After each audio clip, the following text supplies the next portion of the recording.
Maqaa Abbaa, kan Ilmaa, kan Hafuura Qulqulluu, Waaqa tokko. Amiin. Kabajamtootaaf jaalatamtoota maatiiwwan Waaqayyoon kan jaallattan, Waaqayyos kasiin jaallatu ijoolleen tawaayidoo biyya keessas alas kan jirtan hundumti keessan bakkaaf lafa jirtanitti nageenyi Waaqayyoo dachaadhaan isiniif haa baay'atu. Akkam jirtu, akkam yeroo kana geessani. Galanni Waaqayyoodhaaf haa ta'u nagaa kooti. Guyyaa irraa viidiyoo kana keessatti qabadhee kan isinii dhiyaadhe kiristaanni tokko guyyaatti si'a 7 maalidhaaf kadhata? Maal jedhee kadhata? Maaliifis kadhata kan jedhu guyyaa irraa viidiyoo kana keessatti kan waliin laallu waan ta'eef iyyuu warreen haaraa taatanii gara chaayinaalii kanaatti dhuftan baga nagaadhaan dhuftanii subscribe, share, like gochuudhaaniin akka nu hordoftan isiniin jecha namoota biroodhaaf ni fayyada kan jettan immoo namoota biroodhaaf share gochuudhaaniin chaayinaalii kanarraa barumsa hedduu akka argattan sinaffeera. Barnoota kana hanga xumuraatti akka dhaggeeffattan sinaffeera. Sababiin isaas gaafiiwwan namoota hedduuti waan ta'eef deebii guutuu qabadhee waan dhufeef jechuudha. Jalqaba irratti egaa kiristaanni tokko guyyaatti si'a meeqa kadhata? Si'a 7 kadhata. Maalidhaaf kadhata? Maal jedhee kadhata kan jedhu waliin laalla. Isa dursa garuu kadhannaa jechuun maal jechuudha kan jedhu dirqama namni kamuu beekuu qaba. Kadhannaa jechuun maal jechuudha isa jedhu yoo hin barre maalidhaaf akka kadhannuu fi eenyuun akka kadhannu yoo hin barre kadhannaan keenya faayidaa hin qabu jechuudha. Kadhannaa jechuun maal jechuudha isa jedhuu fi kadhannaa jechuun Waaqayyoon galateeffachuudhaaf, waa'ee balleessaa keenyaaf dhiifama gaafachuudhaaf, akkasumas waan nu barbaachisu hundumayyuu Waaqayyoon biraa gaafachuudhaaf yaada keenya gama hafuuratiin ol dabarfachuu yookiin immoo oliitii Waaqayyoon gaafii gaafachuu jechuudha. Gama biraatiin kadhannaa jechuun wawwaannaa jechuudha. Waaqayyo wajjiniin haasa'uu jechuudha. Kadhannaa jechuun gama biraatiin telefoona ittiin Waaqayyo wajjiniin ittiin haasofnudha. Namni tokko nama biraa wajjiniin haasa'uudhaaf qaaman wal argee haasa'uu qaba yookiin immoo telefoona fayyadamee bilbila fayyadamee wajjin haasa'a. Waaqayyo wajjin immoo kan ittiin dhalli namaa fi Waaqayyoon kan ittiin wal argan, dhalli namaa fi Waaqayyoon kan ittiin wal qunnaman, kan waliitiin ittiin haasa'uu danda'an telefoonni inni guddaan kadhannaadha jechuudha. Kadhachuun hundumaaf dirqama barbaachisaadha. Eeyyeen sirriitti ni barbaachisa.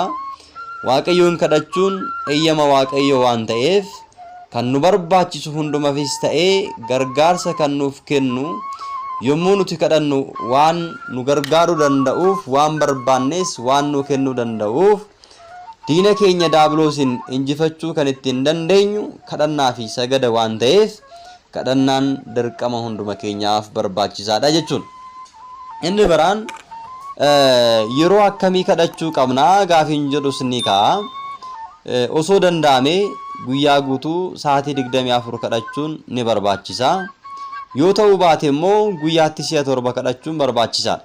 Sababiin isaas abbootiin keenya akkaataa qannoonaa beeta kiristaana keenyaatiin namni tokko guyyaatti si'a 7 kadhachuu akka qabu ni barsiisti waan ta'eef. Kiristaanni tokko guyyaatti si'a 7 yeroo kam kadhachuu qaba gaafiin jedhus ni ka'a jechuudha. Guyyaatti kiristaanni tokko si'a 7 kadhachuu qaba. Siini 7 yookiin immoo yeroon 7 kun immoo yeroo akkamii fi sa'aatii akkamiiti jennee yoo laalle inni tokkoffaan obboroo sa'aatii 12 irratti kadhannaa kadhatamudha jechuudha. Inni lammaffaan immoo ganama erga bari'eetiin booddee sa'aatii 3ffaa irratti kadhannaa kadhatamudha. Inni sadaffaan walakkeessa guyyaatti sa'aatii 6 irratti kadhannaa kadhatamudha.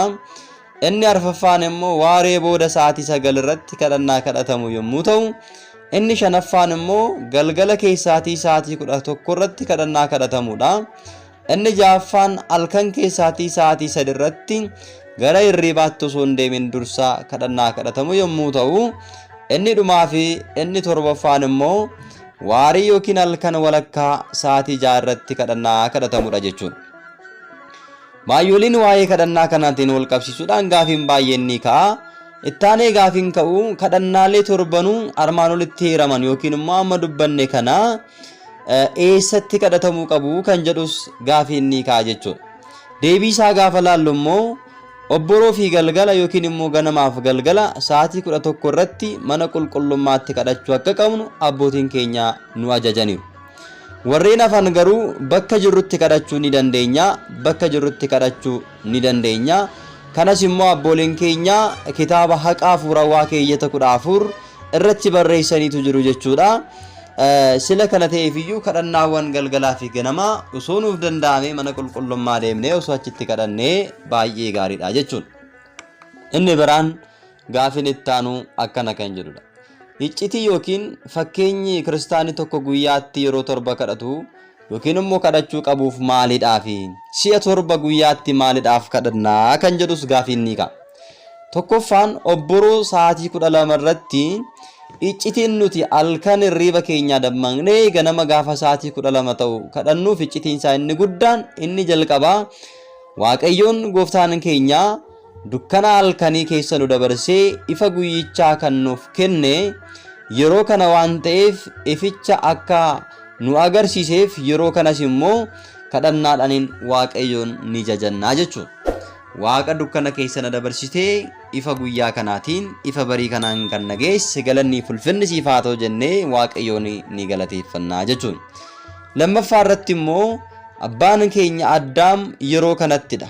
Muka Ixa Bales jedhamu kana kan isaaf hin ajajamne nyaatee jannata keessaa waan ari'ameef sa'aatii kanatti nuti immoo diina keenya Daabiloosiin jireenya keenya keessaa ari'uudhaaf Daabiloosiin mo'achuudhaaf kadhannaadhaan fuula Waaqayyoo dhaabbannee Waaqa nagaan na bulchite nagaan na oolchi daandii kiyya naaf sirreessi hafuura hamaa hundumayyuu jireenya kiyya keessaa baasii hojii kiyyaaf kaayyoo kiyya naaf qajeelchi jennee yemmuu itti kadhannu sa'aatii kana waan ta'eef.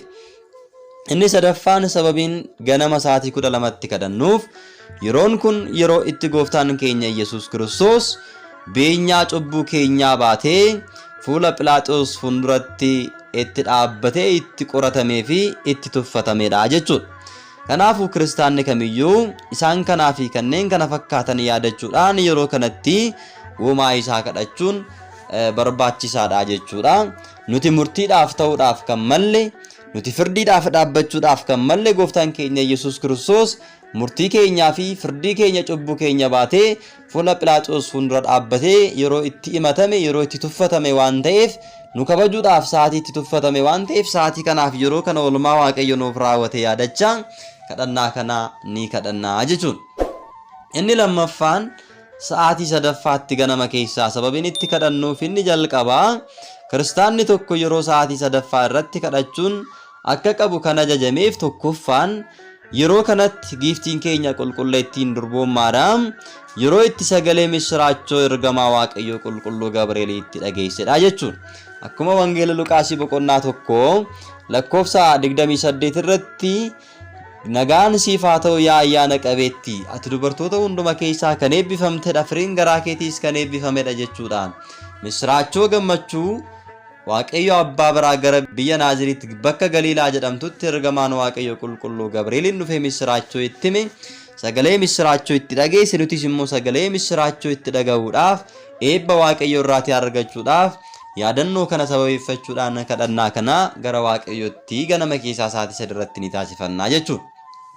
Yeroo kanatti gooftaan keenya Yesuus Kiristoos gadameessa durboo Maariyaam keessa yeroo itti bule waan ta'eef lammaffaas kana yaadachuudhaaniin kadhannaa kana sa'aatii 3tti ni kadhanna. Inni sadaffaan immoo yeroo itti gooftaan keenya qorichi keenya Yesuus Kiristoos itti fuula Phiilaaxoos fuulduratti itti murtiidhaaf dhaabbatee fi yeroo itti garafame waan ta'eef iyyuu garaffii keenya madaa keenya nurraa kaasuudhaaf sa'aatii itti garafame sa'aatii itti reebame waan ta'eef olmaa Waaqayyo nuuf godhe kana yaadachuudhaaf diina keenya Daabiloosiin immoo kadhannaa kadhannu kanaan garafnee jireenya keenya keessaa baasuudhaaf sa'aatii kanatti Waaqayyo uumaa keenya ni kadhannaa jechuudha.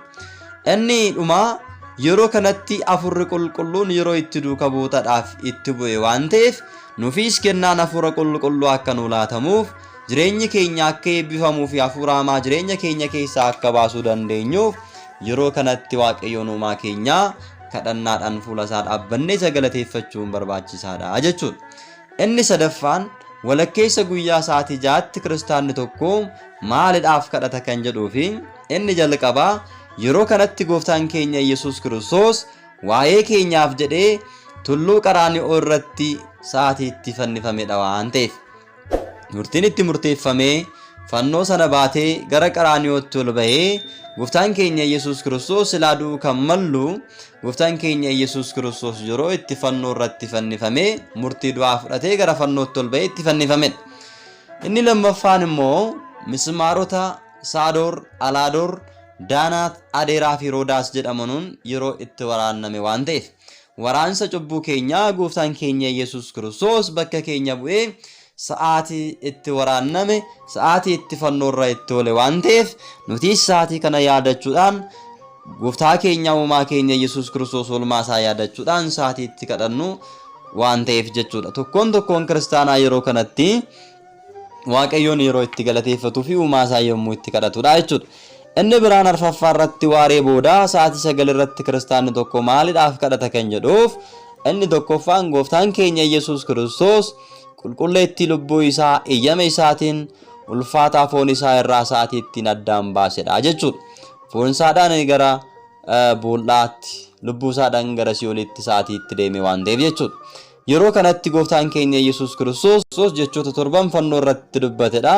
Kanaafuu tokkoon kiristaanaa yeroo kanatti isaan kanaa fi kanneen biroo yaadachaa Waaqayyoon uumaa isaa yeroo itti galateeffachuu fi yeroo itti kadhachuu qabu waan ta'eef iyyuu sa'aatii 9ttis Waaqayyoon uumaa keenya oolmaan nuuf oolee yaadachaa sa'aatii kanatti ni garan.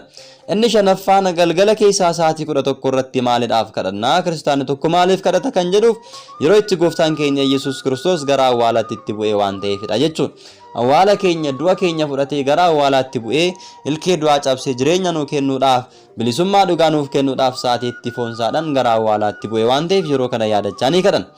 Inni biraan immoo yeroo itti guyyaan darbee halkan itti dhufu waan ta'eef halkan dhufe kana narra dabarsitee ifa kee guyyaa boruudhaan akka nageessuuf yaa Waaqayyoo sin galateeffadha jennee yeroo itti galateeffannuu fi jalqaba akkuma kaasnee Gooftaan keenya Yesuus Kiristoos gara awwaalatti akkuma bu'ee nutis immoo boolla awwaalcha du'aa boolla awwaalcha cubbuu keessaa baanee qulqullummaadhaan Waaqayyoon uumaa keenya galateeffannee jireenya bara baraa akka argachuu dandeenyuuf sa'aatii kanatti uumaa keenya Waaqayyoon sa'aatii itti galateeffannu waan ta'eef iyyuu sa'aatii kanatti Waaqayyoon galateeffachuun barbaachisaadha. Inni ja'affaan immoo halkan keessaatii sa'aatii 3tti gara hirribaatti yeroo osoo hin deemiin sababiin itti nuti Waaqayyoon kadhannuuf yeroo kanatti Gooftaan keenya Yesuus Kiristoos ufumaa isaatii kadhatee sirna kadhannaa sa'aatiitti nu barsiise waan ta'eef yeroo kanatti kadhannaa Gooftaan keenya Yesuus Kiristoos nu barsiise sana kadhachuun barbaachisaadha. Lammaffaan yeroo kanatti caqasa Yihuudaatiin Yihuudoonni Gooftaa keenya Yesuus Kiristoosiin wal ga'anii yeroo itti qabanidha waan ta'eef akkasuma nutis immoo kadhannaa kanaan diina keenya Daabiloosiin qabnee jireenya keenya keessatti akka inni nu hin jeeqnee fi guyyaa adeemsa keenya irratti kan nu hordofaa ture galkan immoo hirriba keenya irratti nu hordofee miidhaa akka nurraan gaggeessineef kadhannaa kanaatiin qabnee gara si'oolitti sa'aatiitti geessinuu fi sa'aatiitti Daabiloosiin injifannu waan ta'eef sa'aatii kanatti Waaqayyoon ni galateeffannanii kadhannaa jechuudha. Inni biraan kiristaanni tokko otoo hin rafin dura nagaadhaan na bulchi jedhee Waaqayyoon uumaa isaa Waaqa nagaadhaan isa oolchee sa'aatiitti galateeffatuu fi sa'aatiitti kadhatu waan ta'eef iyyuu halkan gara hirribaa osoo hin deemin sa'aatii 3 irratti sababii nuti kadhannuuf isa kanaafidha. Inni dhumaa halkan keessaa sa'aatii 6 irratti kiristaanni tokko maaliidhaaf kadhata kan jedhuudhaaf yeroo kanatti Gooftaan keenya Yesuus Kiristoos sa'aatii itti dhalate waan ta'eef jechuudha. Kana yaadachuudhaan dukkanni waggaa 5,500 nurra ture dhalachuu Gooftaa keenya Yesuus Kiristoosiin ifa jireenyaa sa'aatiitti arganne waan ta'eef ifa jireenya bara baraa argachuudhaaf si'oolii keessa darbinee gara gannataatti galuudhaaf kadhannaan jabaannee diina keenya injifachuudhaaf sa'aatiitti kadhannudha.